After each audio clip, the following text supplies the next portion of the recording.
আজকে তো হাটের দিন, প্রতিদিনই হয়, যেহেতু আমরার সিজন, যার কারণে প্রচুর আমরা দেখা যাচ্ছে।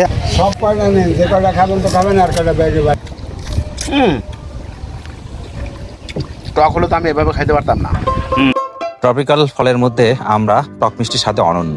বাজারে আমরা কিনতে গেলে বরিশালের প্রসঙ্গ আসবেই, কারণ এই অঞ্চলের আটঘর, কুরিয়ানা আর শেখেরহাট, ভীমরুলিতে ব্যাপকভাবে সুস্বাদু আমরা চাষ হয়। আর এই স্থানগুলোর ভায়া পয়েন্ট হলো আদমকাঠি আমরা বাজার। আমরা বরিশাল থেকে এসেছিলাম স্বরূপকাঠিতে, সেখান থেকে বাই রোডে এই আদমকাঠি বাজারে।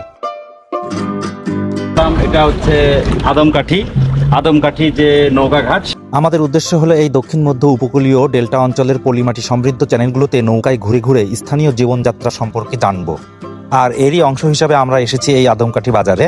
সাধারণত জুলাই থেকে অক্টোবর পর্যন্ত এই বাজার প্রতিদিনই জমজমাট থাকে। এটা অক্টোবর মাস, আমরার মৌসুমের শেষ সময়, তবুও বাজারটা বেশ জমজমাট। এই তো দেখা যাচ্ছে নৌকা বোঝাই করা আমরা, একজন চাষি নিয়ে আসছেন এখানে বিক্রি করতে। আর এখানে দেখা যাচ্ছে যে আমরা বিক্রির জন্য একটি ঝুড়িতে আমরা রাখা হচ্ছে। সম্ভবত এভাবেই এখানে বিক্রি হয়, মাপ ছাড়াই, অর্থাৎ এক ঝুড়ি আমরা একটা নির্দিষ্ট রেটে এখানে বিক্রি হয়।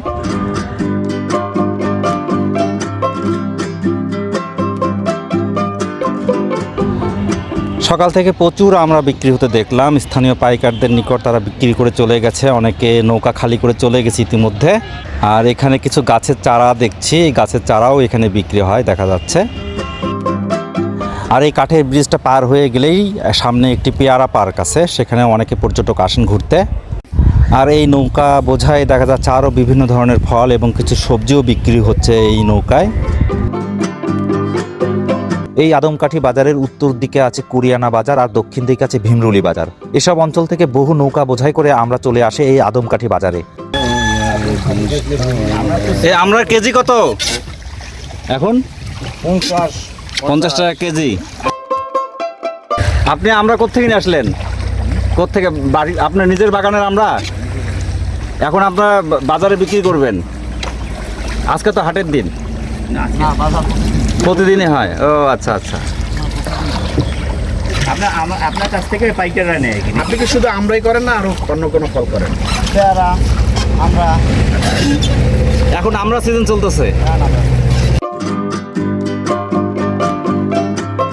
সামনে ব্রিজের ওপারেই হচ্ছে ভীমরুলি বাজার। আমরা আদমকাঠি থেকে ঘুরতে ঘুরতে এখানে চলে আসলাম। এখানেও প্রচুর আমরা বিক্রি হয়, এটা শুনেই আমরা এখানে আসলাম। যদিও এই বাজারটা পেয়ারা বাজার হিসেবে পরিচিত, অর্থাৎ এশিয়া মহাদেশের মধ্যে সবচেয়ে বৃহৎ পেয়ারা বাজার হচ্ছে এই ভীমরুলি বাজার। পেয়ারার সিজনে এখানে প্রচুর পরিমাণে পেয়ারা সেল হয়। এখন যেহেতু আমরার সিজন, যার কারণে প্রচুর আমরা দেখা যাচ্ছে। আর এই আমরার একটা বিশাল অংশ চলে যায় আদমকাঠি আমরা বাজারে।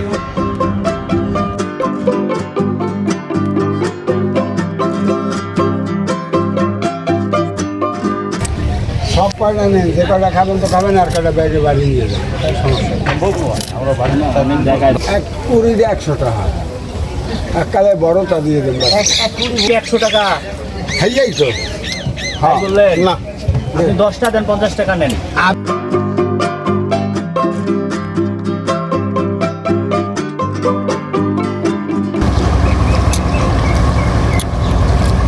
পুরা হাড়িভাঙ্গার স্বাদ, পাশে একটু ফ্লেভার আছে, কিন্তু এটা তো আমরা আমরা বলেন কেন? মানে হাড়িভাঙ্গার কালারটা হাড়িভাঙ্গার, আর স্বাদটা ঠিক হাড়িভাঙ্গার মতোই আর কি। হাড়িভাঙ্গা আমটা যে তার সাথে জাস্ট টকটা একটু অ্যাড আছে।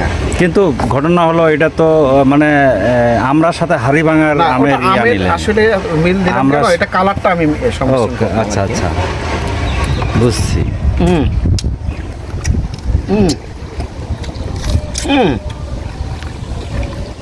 টক হলে তো আমি এভাবে খাইতে পারতাম না।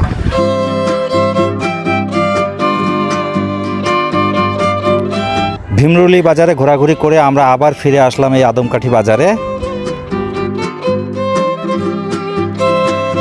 এখনো পর্যন্ত এখানে প্রচুর আমরা সেল হচ্ছে। সকালবেলা আমরা যে পরিমাণ আমরা দেখে গিয়েছিলাম যে কেনা বেচা হচ্ছিল, এখনো পর্যন্ত সেই প্রক্রিয়া অব্যাহত রয়েছে এবং স্থানীয় পাইকাররা এই যে আমরাগুলো কিনছে এবং কিনে তারা এখানে গোদামজাত করছে।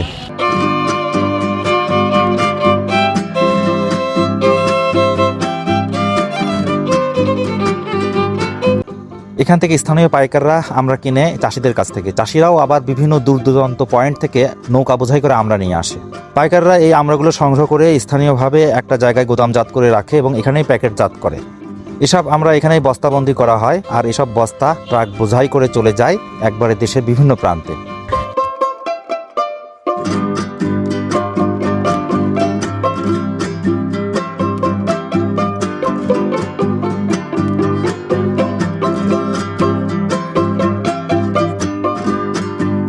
যাই হোক, আমরা এখানে সময় কাটালাম, বেশ ভালোই লাগলো। এখন আমরা ফিরে যাব কুরিয়ানা ঘাটের দিকে।